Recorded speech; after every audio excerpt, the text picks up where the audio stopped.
가슴에 손을 얹고 고백하겠습니다. 말씀은 하나님의 능력입니다. 말씀은 예수님이십니다. 예수님은 나를 보내십니다. 모든 곳에서 모든 곳으로. 우리 함께 기도하겠습니다. 사랑하는 주님, 성령의 조명하심으로 말씀을 보고 깨닫게 하여 주옵소서.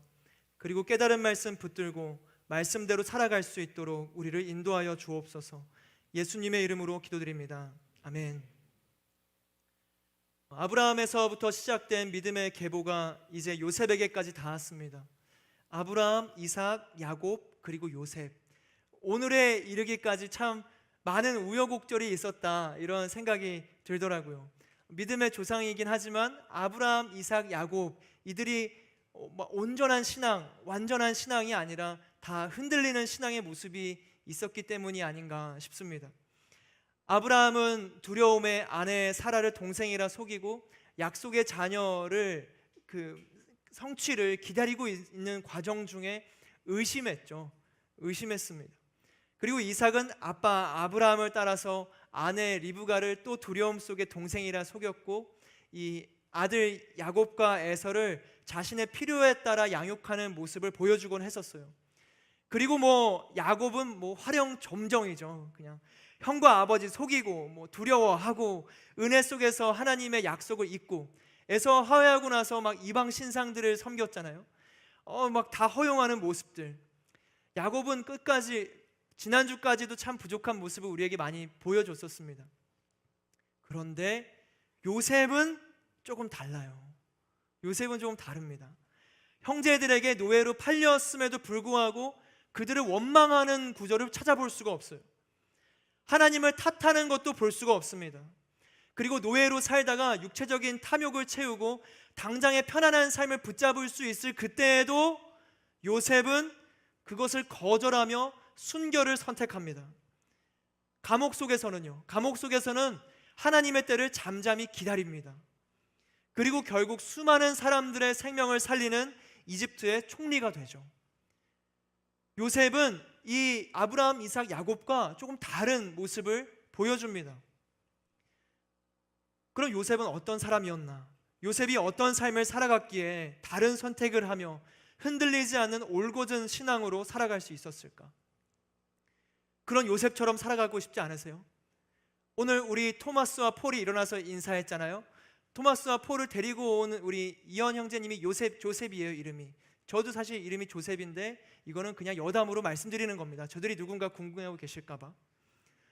이런 요셉과 같은 사람이 되고 싶지 않으세요?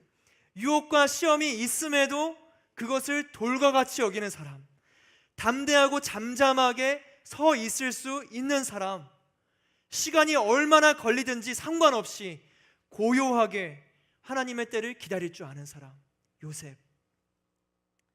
우리는 오늘 17살의 소년 요셉을 보면서 그가 하나님 앞에서 어떤 사람이었는지, 하나님께서는 그의 어떤 모습을 보고 훗날 이스라엘 민족과 이집트의 온 땅의 생명을 살리는 도구로 삼으셨는지를 함께 보고자 합니다. 우리는 오늘 요셉의 3가지 특징을 보게 되거든요. 첫 번째는 요셉은 정직한 사람이었다라는 것입니다. 그리고 두 번째는 요셉은 사랑받는 사람이었다. 그리고 세 번째, 요셉은 꿈을 꾸는 사람이었다. 우리 함께 2절의 말씀을 같이 한 목소리로 읽도록 하겠습니다. 2절의 말씀 함께 읽겠습니다. 시작. 야곱의 과족에 관한 이야기는 다음과 같습니다. 요셉은 70세의 소년이었는데 자기 형들과 함께 양치는 일을 했습니다. 요셉은 자기 아버지의 아내들인 빌하와 실바가 낳은 아들들을 도왔습니다. 요셉은 형들의 잘못을 보면 그대로 자기 아버지에게 전했습니다. 자, 먼저 알아야 할 것은 이 요셉이 17세의 소년이었다라는 거예요. 그 어린 요셉 하면은 굉장히 뭔가 철없고 천방지축에 나 꿈꿨다 하면서 이런 이미지지 않으세요? 아닌가? 그죠? 저는 되게 그런 이미지. 누가 이렇게 입술로 말해줬어요. 고마워요.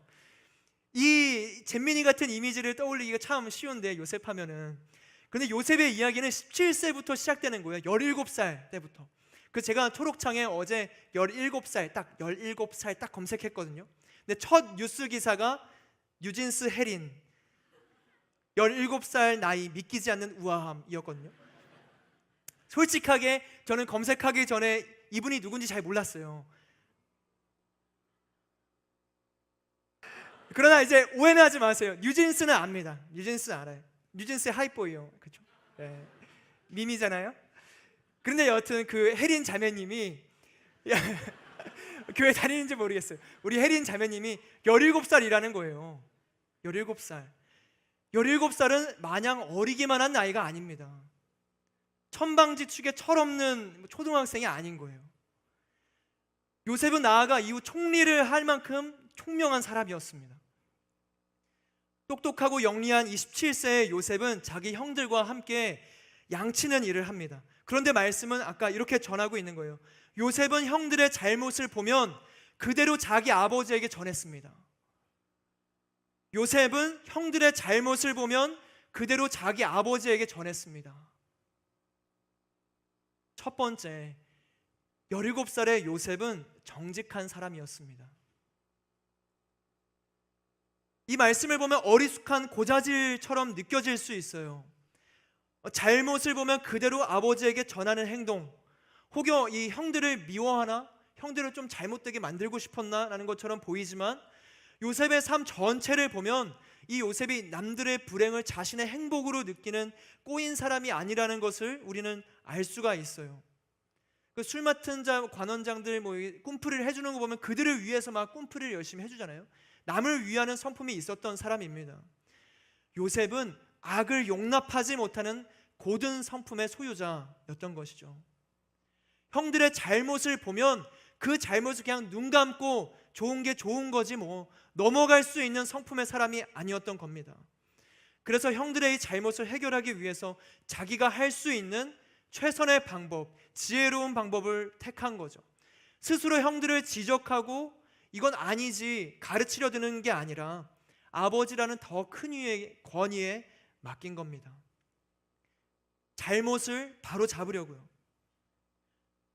요셉이 되려 형들에게 어려움을 당하고 미움을 받는다 할지라도 이 불의함에 대해서는 정직할 줄 아는 용기가 있던 사람이었습니다. 악한 일에 휩쓸리거나 악과 타협하지 않았던 이 요셉의 정직성은 언제 또 드러나느냐? 보디발의 아내 유혹 앞에서도 빛을 발하는 거죠. 유혹을 이기는 정직함은 그가 타협 없이 붙잡고 있던 성품이었습니다. 그의 정직함은 순결함이 되었죠. 이 아내가 유혹했을 때 아무도 모르게 그 범죄를 할 수 있었겠지만 요셉은 거절했던 겁니다. 정직하기에 순결을 선택했어요. 사람들 앞에서, 하나님 앞에서 하늘을 우러러 부끄러울 것 없는 이 순전함은 정직함에서부터 시작됩니다. 사랑하는 우리 하늘 여러분, 요셉과 같이 정직하시기를 주님의 이름으로 축복합니다. 순결하시기를 주님의 이름으로 축복합니다. 그렇게 순전한 하나님의 사람으로 우리가 나아가게 되는 거예요. 요셉처럼. 17년도 때는 바야흐로 17년도, 제가 폴투 전도사 시절 때였어요. 홀리스타 설교를 할 때였습니다. 그 당시 저는 이제 피드백을 받고자 제 설교를 녹음해서 부모님께 막 들려드리려고 했었거든요. 근데 어느 날 이제 설교의 예화로 저희 형수님 얘기를 한 적이 있었어요. 저희 형이 이제 결혼해서 바로 미국으로 유학을 갔는데 당시 이제 학생의 신분으로서 가정을 꾸린다는 게 참 힘들잖아요. 근데 또 저희 형수님의 뱃속에 첫째가 이제 잉태되어 있던 상황이었어요. 그래서 이제 형수님이 이 가정을 조금 보탬이 되고자 세탁실에서 수선 일을 하던 때, 그때를 이제 예화로 설명하면서 설교를 했었죠. 그날 오후에 그 제 설교를 들으신 어머니께 갑자기 전화가 왔습니다. 지금도 보고 계실 텐데요. 어머니가 이 불편한 마음으로 내비추시는 거예요. 너 설교에서 형수님이 일한 곳은 세탁실이 아니다, 수선실이야. 사실 지금까지도 헷갈려요. 수선실이었나 세탁실이었나. 아직 이것도 정확하지 않을 수 있어요. 수선실, 세탁실. 근데 어떤 맥락은 아시겠죠? 중요한 건 어머니가 사실을 다르게 말했다고 화가 나셨다는 겁니다. 수선실을 왜 세탁실로 얘기하느냐? 목회자의 선포에 조금의 거짓이라도 있으면 안 되는데 너 왜 그랬냐? 덧붙여 말씀하신 말씀이 내일 설교 또 할 때 잘못했다고 사과하고 정정해라. 당시에는 제가 이렇게까지 할 건가? 사실 아무도 기억도 못하고 뭐 중요한 것도 아니고 신경도 안 쓸 텐데 왜 그래 도대체? 이런 마음이었죠. 그런데 이제 순종하는 마음에 홀리스타에 가서 이제 사과를 했습니다. 어제 안 계셨던 분도 있었어요. 그러니까 이 내용을 모르는 분도 있는데 처음 보는 분도 계셨는데 제가 고개 숙여서 제가 어제 형수님이 일한 곳이 세탁실에 했는데 사실 그것이 아니고 수선실이었습니다. 죄송합니다. 제가 잘못 전달해드려서 죄송합니다. 뭐 아무런 반응도 없으시죠? 그 새벽에 뭐 하는 거지? 했지만 참 인상 깊은 사건이었습니다. 정직함에 대한 그 치열한 붙잡음, 일말의 거짓도 허용하지 않겠다라는 마음의 그 결단, 그게 우리 그리스도인의 모습이어야 하지 않나. 요셉은 바로 그랬던 사람이죠. 시편 122편의 4절은 정직한 사람들에 대해서 이렇게 노래합니다. 함께 읽어볼까요? 시작. 정직한 자들에게는 흑암 중에 빛이 일어나니 그는 자비롭고 긍휼이 많으며 은혜로운 이로다. 사랑하는 하늘 여러분, 빛이 되는 겁니다. 정직한 자가 주의 성품을 따라 자비롭고 긍휼이 많으며 의로운 자가 되는 겁니다. 예수님께서 우리에게 말씀하시죠. 너희는 세상의 빛이다. 그 빛이 되는 사람이 누구인가? 정직한 사람인 거예요. 흑암 중에 빛으로 일어나는 사람이 누구인가? 정직한 사람입니다. 거짓에 대해서 민감하게 반응하세요. 세탁실이든 수선실이든 사실 누가 신경 쓰겠어요? 그러나 나는 신경 쓰는 겁니다. 내가 이거를 정정한다고 누가 뭐 달라지겠어요? 근데 나는 그 사소한 거짓과 속임에 대해서 나 스스로는 타협하지 않는 거예요. 아무도 모를 때조차도 정직하게. 이 땅의 다른 모든 사람들을 속일 수 있어도 하나님과 나는 속일 수 없잖아요. 나는 알지 않나요? 그것이 잘 넘어간다 해도, 위험을 넘어가고 위기를 모면한다 해도 나는 알고 있습니다. 그것을 어떻게 넘어갔는지. 정직은 스스로 가장 잘 알고 있는 덕목이에요. 정직하지 않고서는 불편할 정도로, 그래서 다른 어떤 것보다 정직을 선택할 정도로 깨어있는 저와 여러분 되기를 주님의 이름으로 축복합니다. 요셉처럼요, 형들의 잘못을 봤을 때 도저히 눈 감을 수 없는 그 정직함. 한 가지 너무 은혜로운 거 뭔지 아세요? 이 요셉의 아버지 야곱은 어떤 사람이었어요? 뭐 사기꾼의 거짓말쟁이라 해도 과언이 아니죠. 아버지가 그런 사람이었어요. 그런 아버지 밑에서 자란 요셉이 정직함을 선택하는 사람이 되었다라는 겁니다. 형들을 보세요. 형들도 보통 사람이 아닌 것 같아요. 자기가 그냥 싫으니까 동생을 팔아버릴 정도의 사람이었거든요. 그 가족들 중에서 요셉은요, 정직했습니다. 자신의 삶을 DNA에 운명론적으로 결정하지 마세요. 하나님의 뜻은 핏줄보다 강합니다. 우리 생명의 뿌리는 하나님 아버지께 있는 거예요. 우리 함께 이어서 3절의 말씀 같이 읽겠습니다. 3절의 말씀 시작. 이스라엘이 늙음하게 요셉을 얻었기에 다른 아들들보다 그를 더 사랑했습니다. 그래서 그에게 귀한 옷을 지어 입혔습니다. 17살의 요셉은 어떤 사람이었나? 사랑받는 사람이었습니다. 사랑받는 사람 요셉. 야곱은 4명의 아내가 있었습니다. 그중 가장 사랑하는 아내가 라헬이었고 늙음하게 얻은 라헬의 막내 아들이 요셉이었어요. 그리고 요셉은 어렸을 때 어머니 라헬을 잃었기 때문에 아버지 야곱이 유독 요셉을 더 보호하고 아꼈던 것이 이해가 갑니다. 그럴 수 있죠. 4절의 말씀을 보면 그 야곱의 편애 때문에 형들은 요셉을 미워하고 그에게 다정한 인사말조차 하지 않았다 전하거든요. 이 야곱의 편애는 가정의 갈등을 가지고 오는 분명한 미성숙함이었습니다. 채색 옷은 지혜롭지 않은 선택이요 양육 방법이었던 거죠. 그런데 우리는 오늘 이 요셉의 입장에서 아버지 야곱의 사랑을 보기를 원합니다. 아버지 야곱의 편애를 받았던 요셉은 아버지를 향한 신뢰가 있지 않았겠어요? 형들의 잘못을 어떻게 말할 수 있었을까요? 요셉이 형들의 잘못을 이야기했을 때 너 왜 형들이 진짜 그럴 사람이겠냐?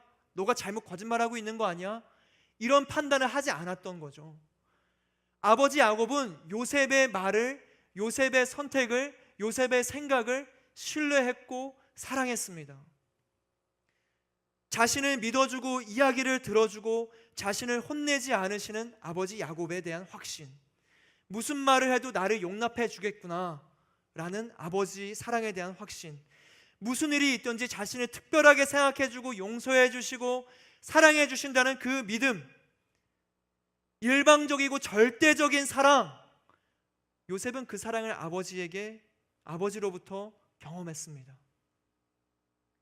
바로 그 사랑이 요셉이 모든 고난 속에서도 노예로 팔려가고 감옥에 갇히는 시간들 속에서도 정직함과 순결함을 지킬 수 있었던 뿌리가 되었던 거죠.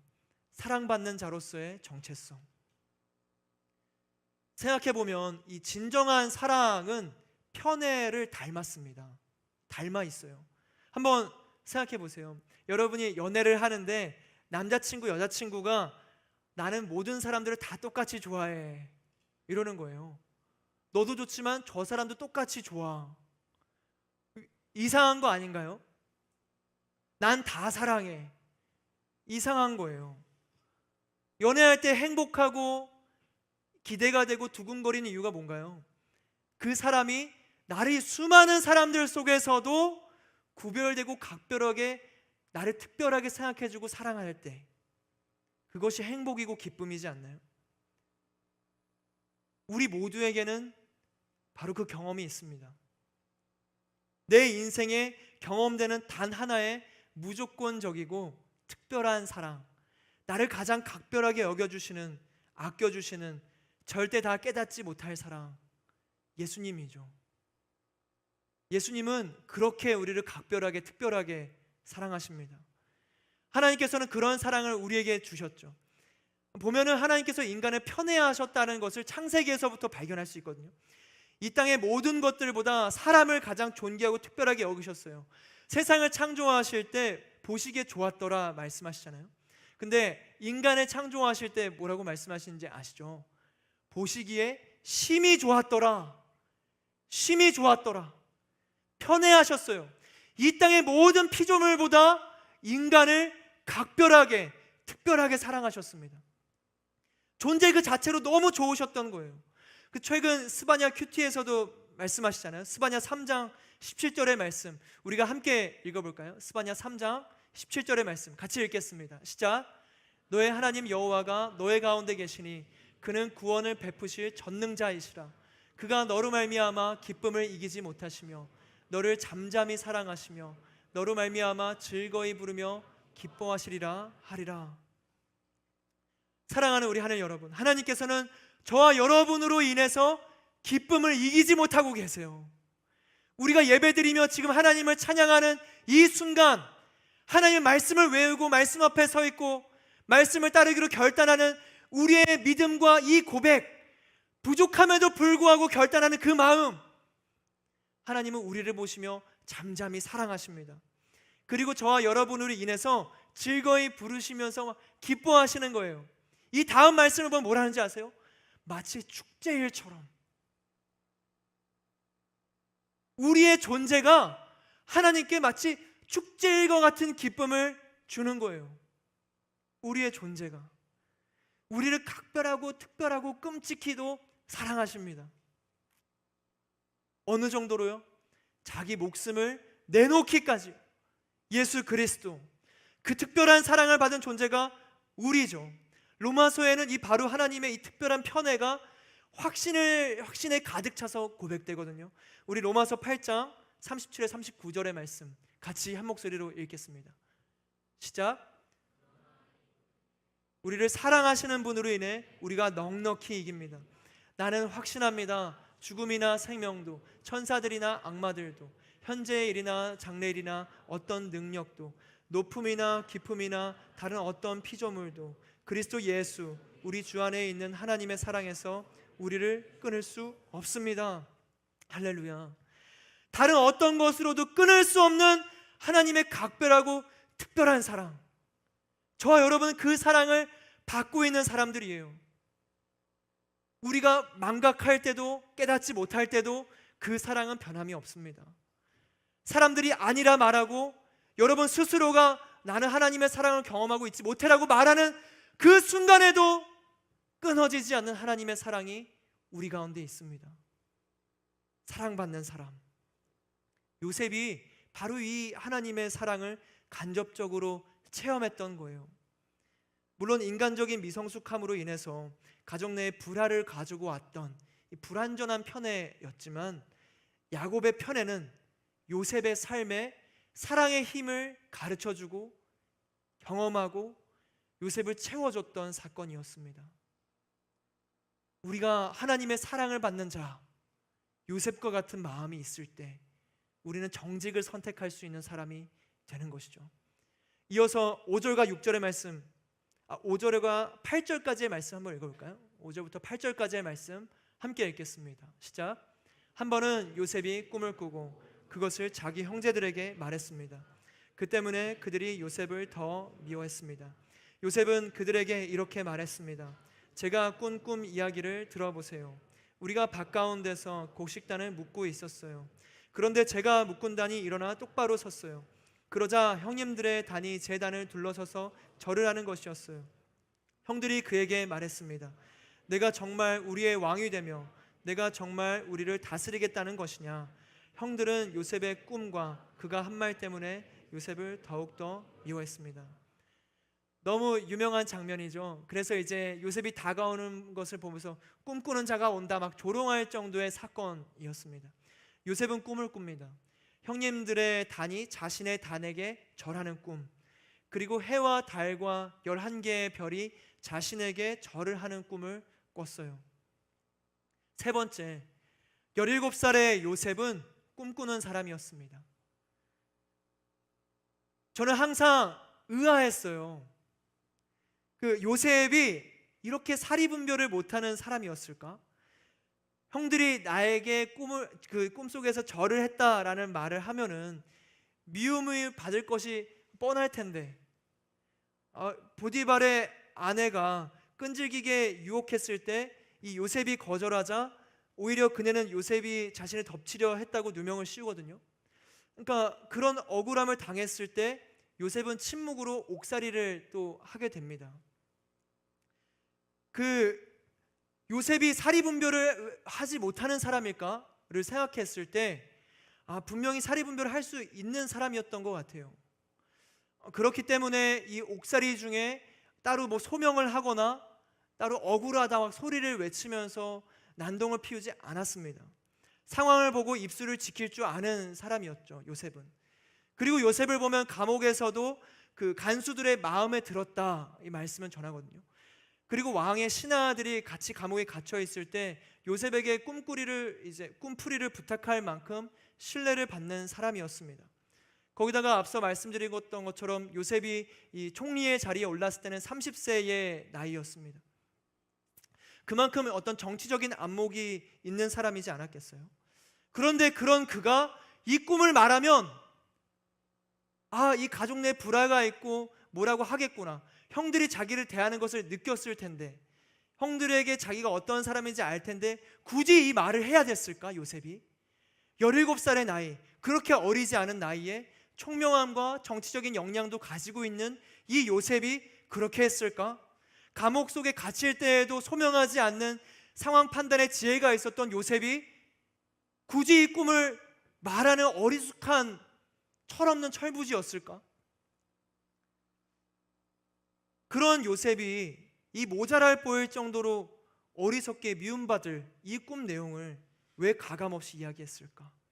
이것을 묵상하다가 우리 하용조 목사님의 이전 창세기 강해를 읽어보면서 이렇구나, 이 예레미야의 마음과 같은 것이었겠다라는 생각을 하게 됐습니다.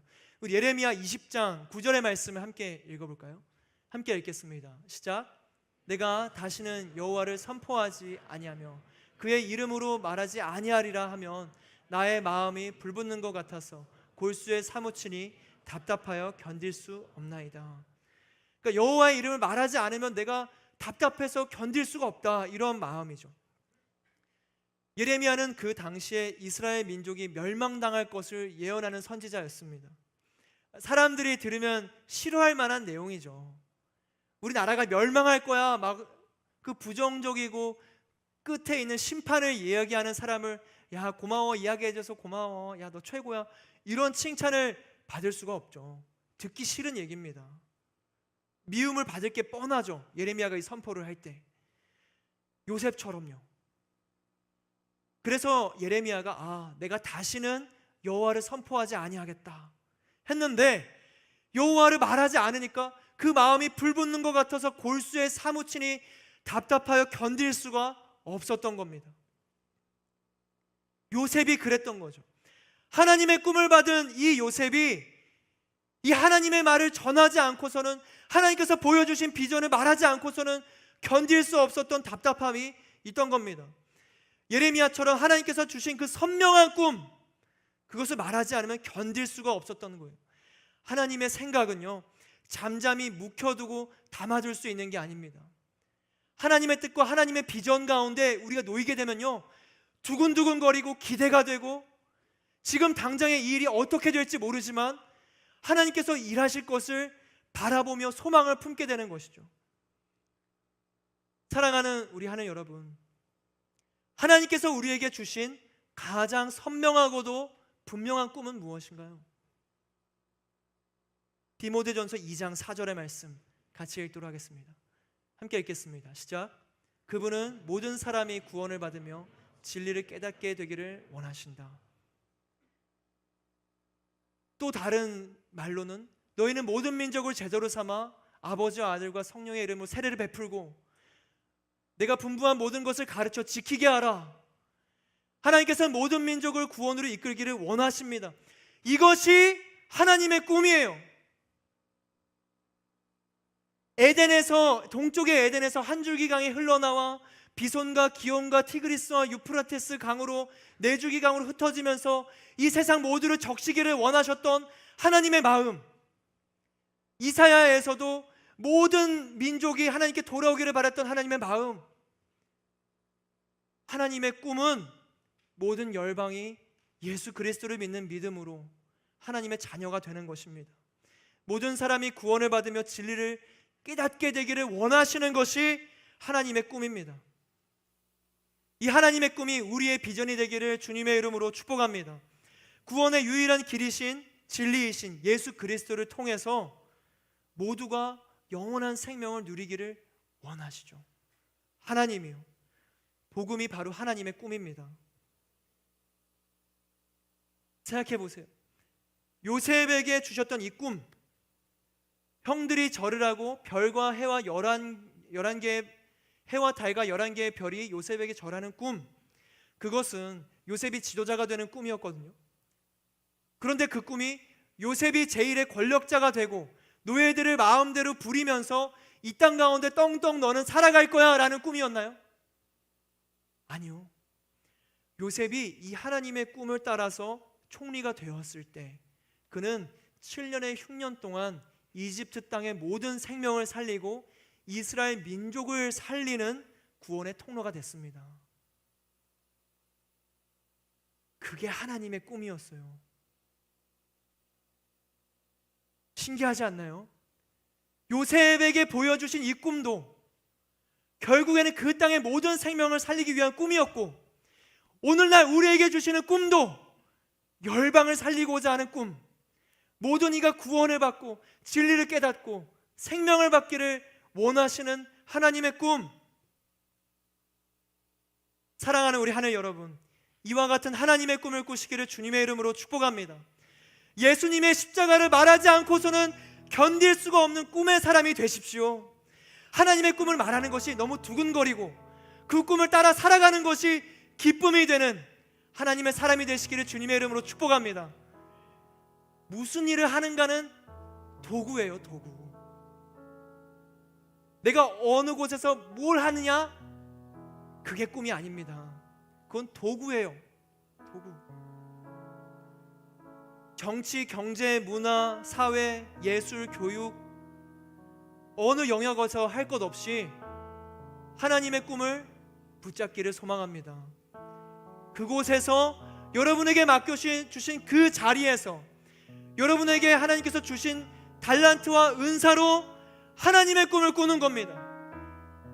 내가 있는 이 영역에서 주님의 나라가 확장되고 모든 입술이 주를 노래하며 하나님을 찬양하며 생명이 살아나는 그 꿈을 꾸는 거죠. 요셉을 통해서 이스라엘 모든 민족이, 이집트 온 땅이 살아났다면 여러분을 통해서도 가능하지 않겠어요? 여러분을 통해서 하나님 나라가 세워질 것입니다. 여러분 한 사람을 통해서 생명이 살아날 거예요. 기대되지 않으시나요? 복음의 불에 성령의 기름을 붓는 겁니다. 말하지 않고서는 마음이 불붙는 것 같아서 견딜 수 없이 답답해서 말하고 싶은 이 복음의 열정을 회복하십시오. 그 삶이 바로 아브라함과 이삭과 야곱이 아닌 구별되었던 요셉의 삶으로 향하는 길입니다. 말씀을 정리하겠습니다. 정직하고 사랑받으며 꿈을 꾸는 요셉, 그는 수많은 역경 속에서도 담대히 승리합니다. 그래서 생명의 사람, 복음의 사람이 되었어요. 거짓에 대해서, 악에 대해서 정직함으로 살아가며 하나님의 신실한 사랑 가운데 거하고 하나님의 꿈을 꿨던 요셉, 그런 요셉처럼 살아갈 수 있는 저와 여러분 되기를 주님의 이름으로 축복합니다. 우리 함께 기도하며 나아가실까요? 함께 기도할 때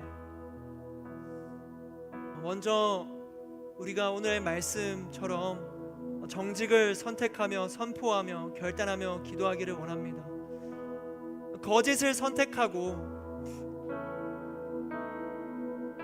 작은 속임수를 선택할 때 그 길이 더 편해 보일 수 있거든요. 그 길이 좀 더 안락해 보일 수 있습니다. 그리고 실제로 위기를 모면하는 것처럼 순간에 여겨질 수 있죠. 그러나 바늘 도둑이 소도둑 된다고 우리가 작은 거짓들을 용납하고 허용했을 때 우리는 거짓의 사람이 되어가고 있는 과정을 걷게 되는 것입니다. 요셉은 형들의 잘못을 보며 그대로 아버지에게 전달하는 이 악을 보며 답답하고 악을 용납하자니 스스로 너무나 부끄럽고 수치스럽고 견딜 수가 없어서 이 잘못을 바로잡기 위해 지혜로운 길을 선택하는 하나님의 사람이었죠. 함께 기도하며 나아갈 때 사랑하는 주님, 우리가 요셉처럼 정직을 선택하는 하나님의 사람이 되게 하여 주옵소서. 일만의 거짓조차 허용하지 않는 하나님 나라의 사람이 되게 하여 주옵소서. 우리에게 주님의 이름을 부르며 함께 기도하며 나아가시겠습니다. 주여